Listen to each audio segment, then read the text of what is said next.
하나님께서 모세에게 말씀하셨습니다. 자손들에게 명령을 내려 예물을 가져오게 하고 기쁜 마음으로 내게 하여라. 그리고 너희는 그것을 받아라 라고 하셨습니다. 그러면 구체적으로 어떤 예물을 받아야 되는지를 3절과 4절, 5절, 6절, 7절 이렇게 말씀하셨는데, 금, 은, 놋이라고 하는 보석, 귀금속으로부터 시작하여서 청색, 자색, 홍색 실과 가는 배실, 염소 털, 붉은 물들인 순양의 가죽, 헤달의 가죽, 그리고 조각목, 등유, 반유에 드는 향료, 분향할 향을 만들 향품, 그리고 보석으로 포마노, 에봇, 그 다음에 흑패에 물릴 보석, 이런 것들을 가져오도록 해라 라고 했습니다. 물론 이 모든 것들은 하나님이 출애굽을 할 때 이스라엘 백성들이 애굽 사람들로부터 받은 것이었습니다. 그들에게 요청하면 그들이 너에게 줄 것이다라고 하여서 하나님이 그들에게 전리품으로 받았던, 전리품이란 전쟁에 나가서 전쟁에 승리하였을 때 상대방이 가지고 있는 것들을 이제 취하는 것을 말하잖아요. 애굽에서 나올 때 마치 전쟁에서 승리한 것처럼 하고 나왔기 때문에 그들로부터 그런 은금, 보물, 이런 것들을 가지고 나오게 되었는데, 이것들을 가지고 하나님께로 드리게 하여라 라고 하였습니다. 그렇게 하고 나서 이제 성막을 짓게 하였는데, 그 성막은 8절에 보니까 우리 같이 한번 읽어보시겠습니다. 내가 그들 중에 거할 성소를 그들이 나를 위하여 짓게, 이렇게 되어 있습니다. 내가 그들 중에 거할 성소를 그들이 나를 위하여 짓게라고 했습니다. 하나님이 그들 가운데 거하겠다라고 하셨거든요. 거하겠는데 어디에 거하느냐? 성소에 거하겠다라고 했습니다. 여기서 말하는 성소는 성막을 말하겠죠. 성막에 내가 거하겠다라고 했습니다. 그것을 그들이 나를 위하여 지을 것이다 라고 했는데, 9절에는 그럼 어떻게 지어야 되느냐? 내가 너에게 보이는 모양대로, 하나님이 모세에게 보여주신 모양대로 장막을 짓고 기구도 그 모양을 따라서 지어라 라고 했습니다. 그러니까 하나님이 모세에게 모양을 보여주셨다라고 했으니까 그걸 말하면 이제 설계도를 그려서 보여주신 것으로 보여집니다. 우리나라 저희 교회도 건축을 할 때 제일 먼저 뭐를 하죠? 건축할 때 설계도가 제일 먼저 나오잖아요. 설계도로 나오고 설계도대로 짓도록 합니다. 그런데 설계도로 짓다가 주인이 이건 아니다 싶으면 그 건축자랑 업자랑 상의하고 또 설계사랑 상의를 해가지고 3자가 합의를 해서 자재나 뭐 이런 것부터 시작해가지고 다 이제 바꾸죠. 그런데 의도는 누가 의도하는 대로 될까요? 그 원래 설계는 누구를 위하여 하는 거죠? 당연히 거기서 살 사람을 위해서 하는 거죠. 그러면 하나님은 성소에 거하겠다라고 하셨으니까, 그러면 누구를 위하여 성막을 짓는 거죠? 하나님을 위하여 짓는 거죠. 하나님이 거기에 거하겠다라고 하셨으니까. 그러니까 하나님을 위하여서 하나님이 디자인하신 것을 모세에게 보여주셨고, 모세는 보여준 대로 그 설계도를 이제 부살렐과 오홀랴 같은 사람들에게 보여주면서 이렇게 지어라 라고 했기 때문에 그대로 짓게 되는 거죠. 그래서 성막이 공부해서 아시겠지만 저렇게 동쪽으로 문이 열려 있고요. 세로로 되어져 있는 것이 20규빗입니다. 규빗은 저 그림에 나와 있는 것처럼 팔꿈치부터 손끝까지가 1규빗입니다. 사람마다 다릅니다. 그래서 이 좀 큰 사람은 뭐 55cm 이상 될 거고 적은 분은 이 짧은 분은 한 45cm 정도 될 거고 사람마다 다르지만 아무튼 이게 1규빗이거든요. 이 20규빗이에요. 폭이 높이라고 말해야 되나 너비라고 얘기해요. 이 짧은 쪽이요. 세로 쪽이 20규빗이에요. 그런데 문이 10규빗이에요. 절반이 문이에요. 보통 문은 좀 이렇게 아주 넓지 않잖아요. 정말 대문이에요. 절반. 벽이라고 치자면 벽의 절반이 문이에요. 그러니까 아주 넓게 문을 지었어요. 거기가 동쪽이에요. 동쪽으로 이렇게 들어가면 가장 먼저 보게 되는 것이 번제단입니다. 그리고 지나가면 물두멍이 있고요. 그리고 이제 들어가면 성소와 지성소가 나오는데 오늘 성경에 나와 있는 염소털, 붉은 물들인 순양의 가죽, 페달의 가죽 이렇게 세 개의 짐승으로 만든 가죽을 첫 텐트로 위를 지붕을 이렇게 하게 되는데 성소와 지성소를 한꺼번에 다 맡게 되어 있습니다.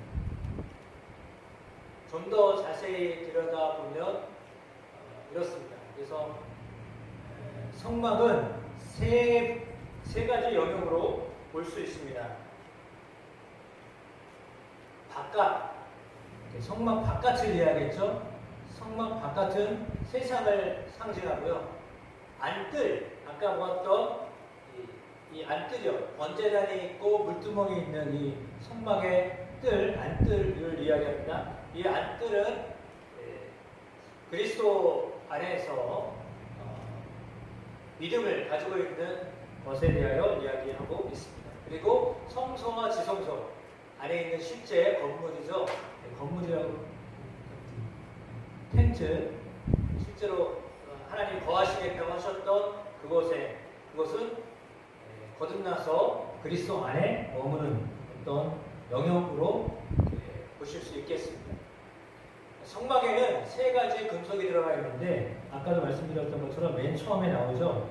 금과 은과 노십니다. 금은 하나님의 나라를 의미하고 하나님의 영광을 의미하고 신성을 의미합니다. 하나님과 관련되어 있습니다. 금은 하나님과 관계된 것입니다. 그래서 하나님이 임재하시겠다라고 하셨던 속죄소 뭐로 씌웠다고요? 금으로 씌웠습니다. 왜? 그곳에 하나님이 임재하시겠다고 하셨기 때문에 속죄소, 법궤 다 금으로 씌웠습니다. 이렇게 이해하시면 되겠고요. 그 다음에 은은 하나님의 백성으로 하나님의 백성을 의미하는데요. 구속받은 것을 의미합니다. 놋은 세상 하나님의 공의와 심판에 대하여 이야기하는데 우리가 알고 있는 물두멍은 뭐로 되어 있죠? 놋으로 되어 있고요. 그 안에 들어와서 등잔대 이런 것들 금으로 되어 있거나 이런 것들이 이제 순차적으로 안으로 들어갈수록 지성소로 들어갈수록 금으로 되어져 있는 것으로 이렇게 만들었다 이렇게 보시면 되겠습니다. 왜냐하면 금은 하나님과 이렇게 깊은 연관이 있기 때문에 하나님의 영광이 임하는 것이기 때문에 그렇습니다. 그리고 성막에는 네 가지 색깔이 들어가 있습니다. 맨 처음에는 하얀색입니다. 완전한 의로움을 상징하고 두 번째는 홍색입니다. 적색을 이야기하겠죠. 피와 속죄를 의미하고요. 자색은 왕권을 의미합니다. 통치권을 의미합니다. 청색은 하나님의 나라를 의미합니다. 똑같이 금과 같은 그런 의미라고 보실 수 있겠습니다.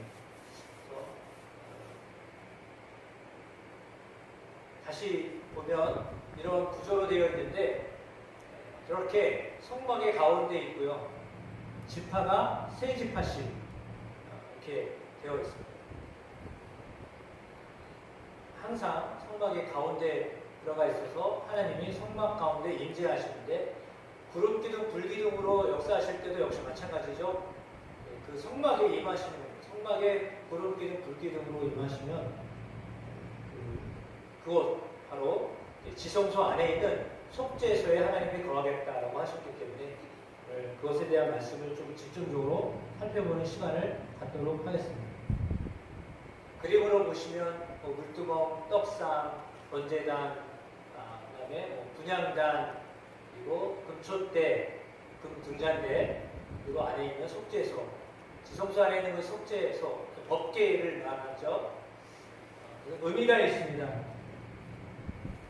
보이시나요?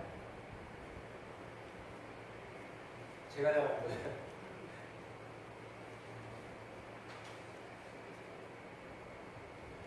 문은 하나잖아요.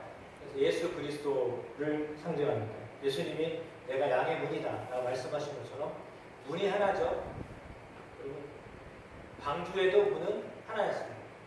동일한 똑같은 의미. 구약의 노아 시대의 방주나 모세 시대의 성막이나 똑같다라고 보시면 됩니다. 똑같은 원리입니다.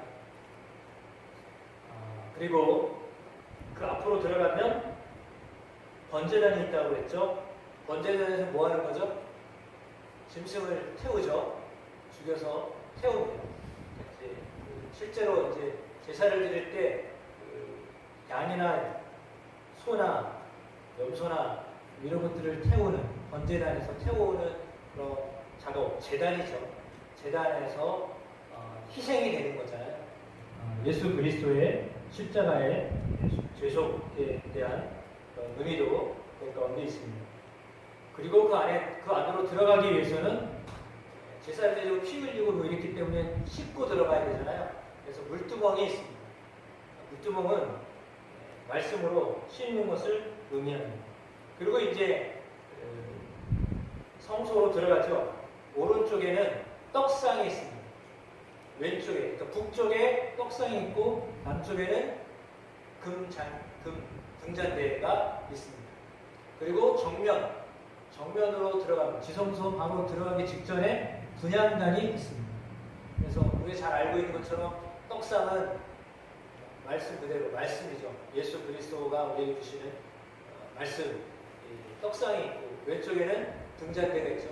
그래서 떡이나 등잔대나 그리고 분향단 이것들은 제사장이 수시로 들어가서 매일 아니면 이렇게 정기적으로 규칙적으로 들어가서 바꿉니다. 변화를 시키는데 텐트기 때문에 당연히 어둡잖아요.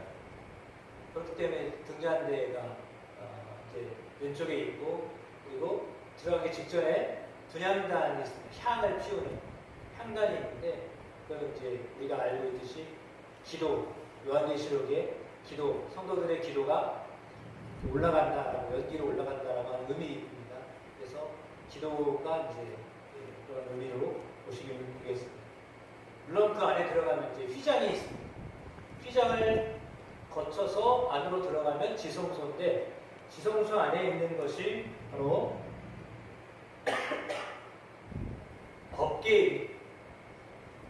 법궤를 증거궤라고도 하고 언약궤라고도 합니다. 세 가지로 부르는데 이 법궤는 언약궤, 증거궤, 법궤 그것은 위에는 구름이 있습니다. 그래서 천사가 날개를 이렇게 펴가지고 서로 보고 있고요. 날개가 이렇게 마주 쳐가지고 이렇게 살피고 있습니다.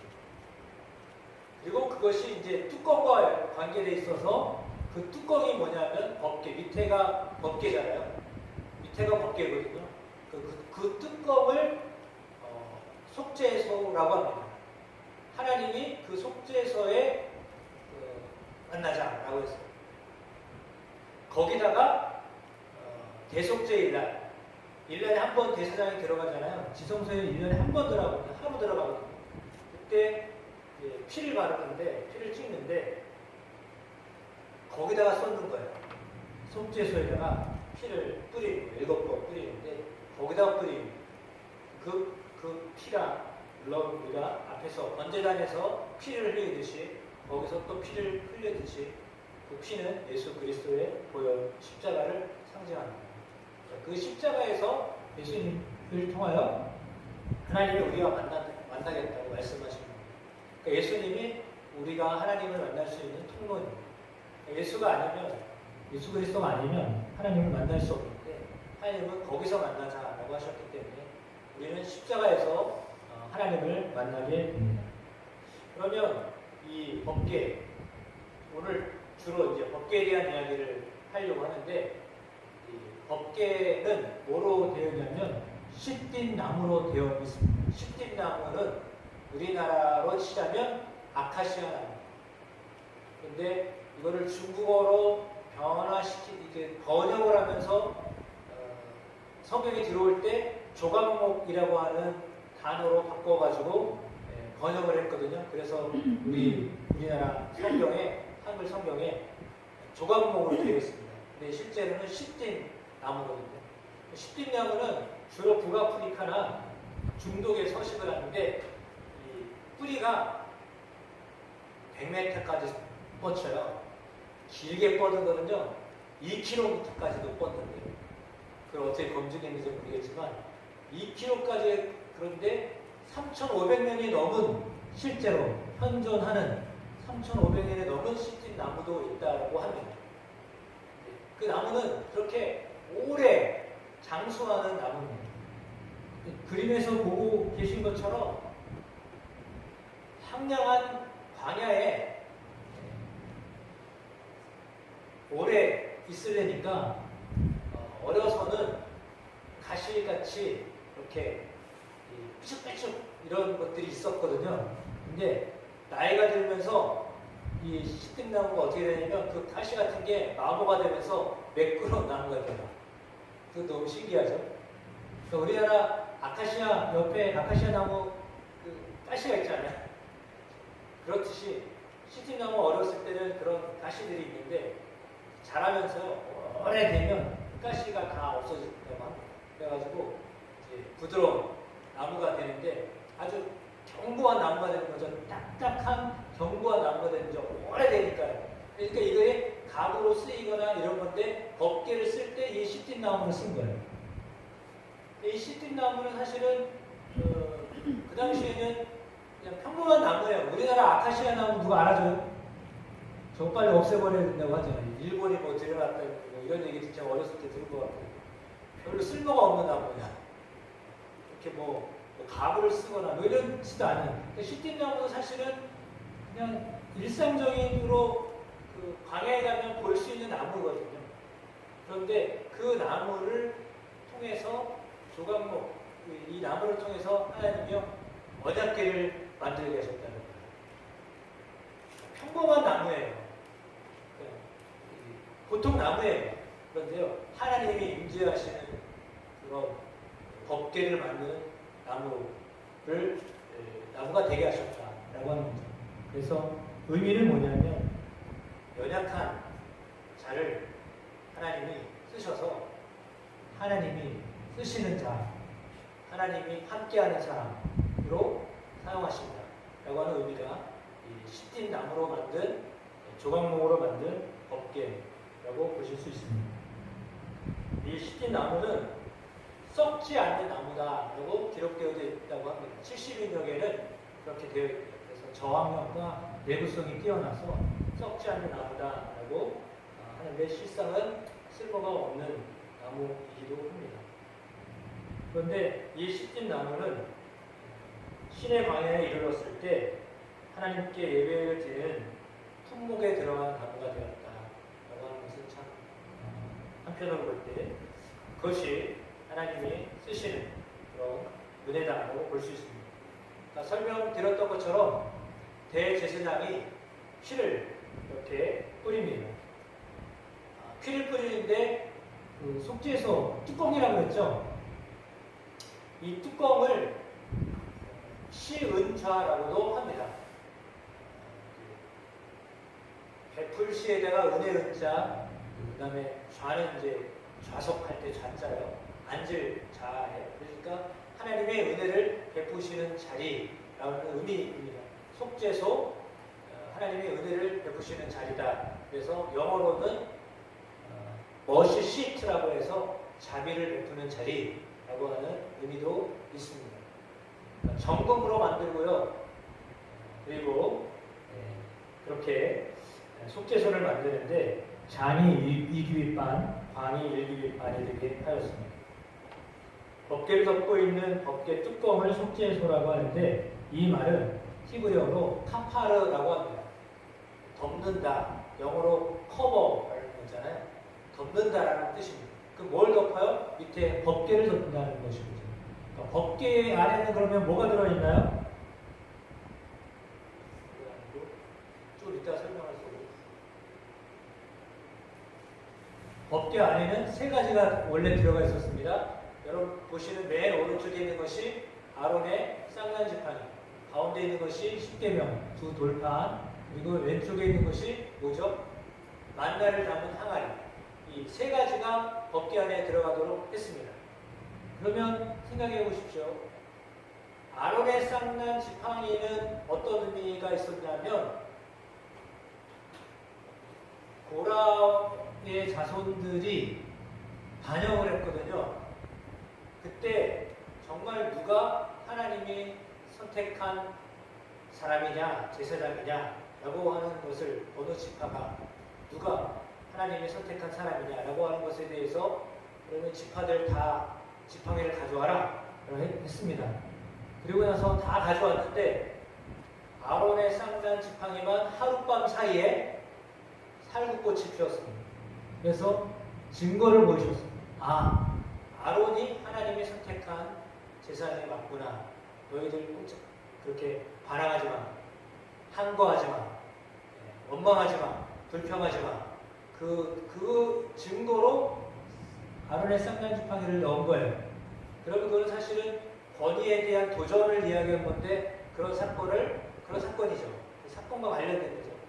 법궤는 어떤가요? 하나님이 이렇게 살아라 라고 하셨던 하나님의 약속이 새겨져 있는 말씀이잖아요. 근데 그 말씀이 모세에게 전해졌을 때 밑에서는 무슨 일이 벌어졌죠? 금송아지를 만들어가지고, 물론 그때 아론이 금송아지를 만들어가지고 춤을 추고 이게 우리를 애굽에서 인도한 하나님이다 이렇게 해가지고 거기서 금송아지를 숭배했어요.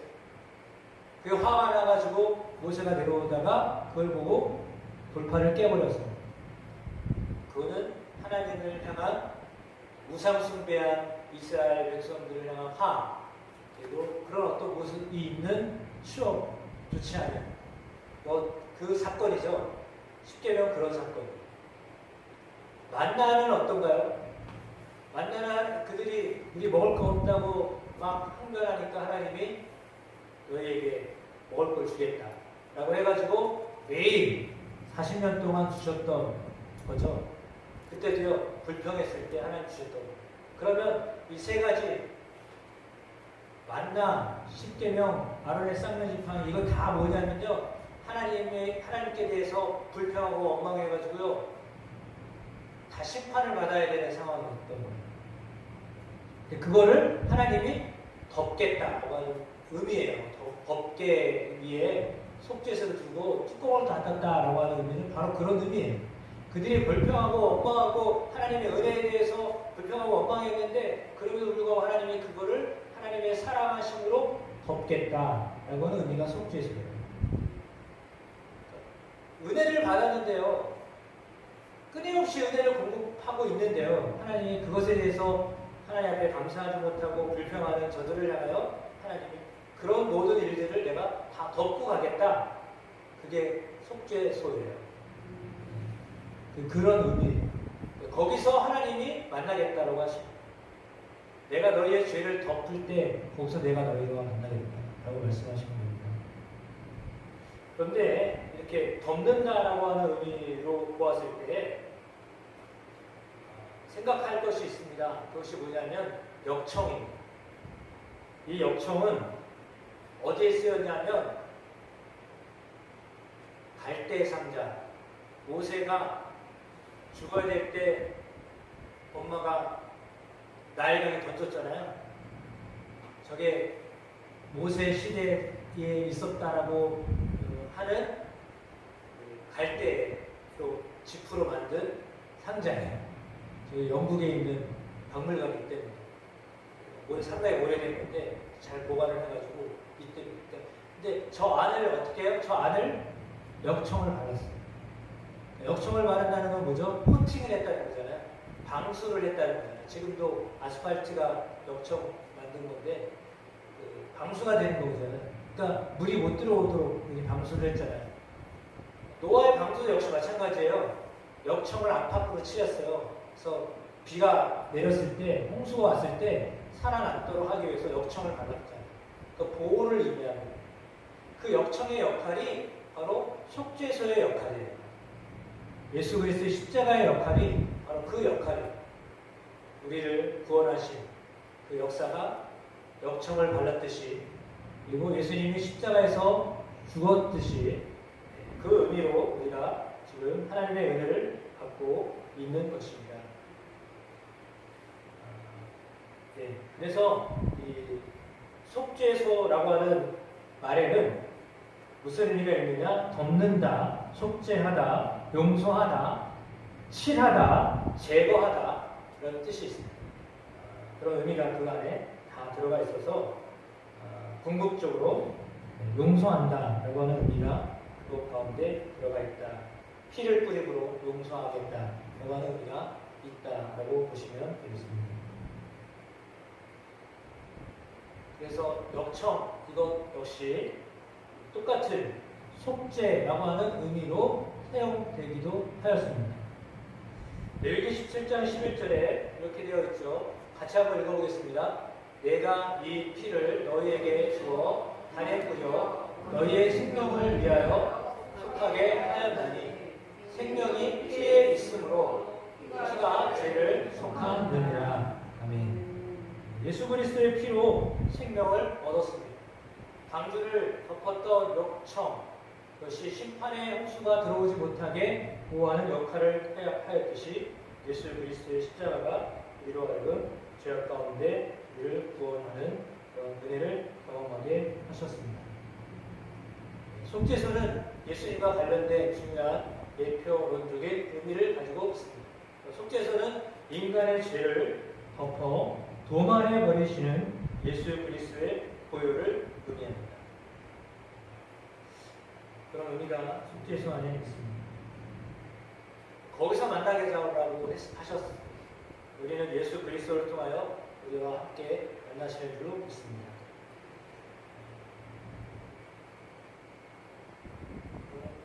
다음에 좀 설명하도록 하고요.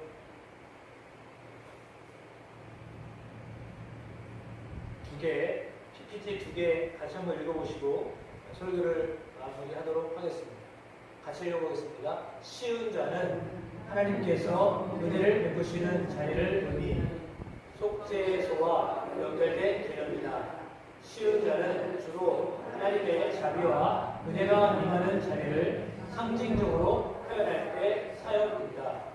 성막과 성전에 있던 언약궤 위에 있던 속죄소에서 기원한다. 구약 성경에서 쉬운 자는 언약궤를 덮고 있던 금으로 만든 덮개, 즉 속죄소 히브리어로 카포렛을 가리킨다. 결론입니다. 다시 한번 읽어보겠습니다. 오늘 우리에게 주시는 메시지, 예수 그리스도의 십자가 보혈로 말미암아 구원을 받았다. 우리 속에 공의를 행하지 못한 불평과 원망과 시기의 자리를 덮으시고 자비를 베푸셔 용서하셨다. 예수 그리스도의 십자가 보혈, 은혜의 자리를 잊으면 안 된다. 은혜의 자리에서 만나자고 하신다. 감동이다. 속죄소는 십자가이다. 예수 그리스도의 십자가를 통하여 하나님 우리를 만나십니다. 거기서 만나자라고 하셨고, 여러분 예수 그리스도의 십자가에서 날마다 하나님을 만나는 은혜가 있게 되기를 축복합니다. 지금도 용서하시고 덮어주시고 칠해주시고 제거해주시는 하나님의 그 은혜 가운데 하나님을 만나는 은혜가 늘 여러분의 일상 가운데 있게 되시기를 주님의 이름으로 축복합니다.